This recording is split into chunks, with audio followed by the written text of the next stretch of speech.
നമ്മൾ ഇന്ന് റെഡിയാക്കാൻ പോകുന്നത് ചെറുപയർ, നല്ല പ്രോട്ടീനുള്ള ചെറുപയർ കൊണ്ടുള്ള ഒരു ചെറുപയർ വിളയിച്ചതാണ്.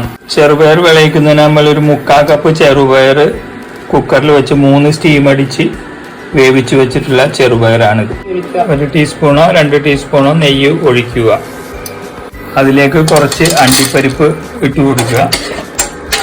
അതിലേക്ക് കുറച്ച് കിസ്മിസും കൂടി ചേർത്ത് കൊടുക്കുക. അതിലേക്ക് ഉരുക്കി വെച്ച ശർക്കര പാനി ഒഴിച്ചു കൊടുക്കുക.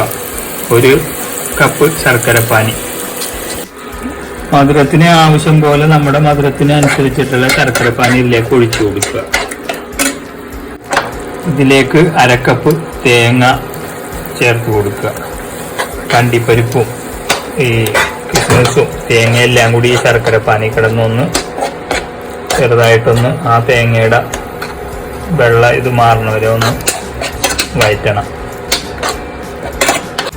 നമ്മുടെ ആ തേങ്ങയും ശർക്കര പാനിയും എല്ലാം കൂടി ഇപ്പോൾ നല്ലോണം ആ വെള്ളമൊക്കെ തേങ്ങയുടെ വെള്ളമൊക്കെ മാറി ഇതായി വന്നിട്ടുണ്ട്, നല്ല കുറുകി വന്നിട്ടുണ്ട്. അപ്പോൾ അതിലേക്ക് നമ്മൾ ചുക്ക്, ഏലക്ക, ജീരകം, നല്ല ജീരകം പൊടിച്ചത് 1 ടീസ്പൂൺ ചേർത്ത് കൊടുക്കുകയാണ്.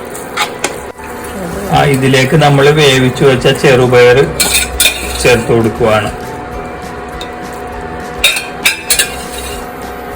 എടുക്കണം. കുറുകി വന്നവരെ എല്ലാം കൂടി ഒന്ന് ഇതിൽ വെച്ചൊന്ന് നല്ല കുറുകി വന്നവരെ റെഡിയാക്കി എടുക്കണം.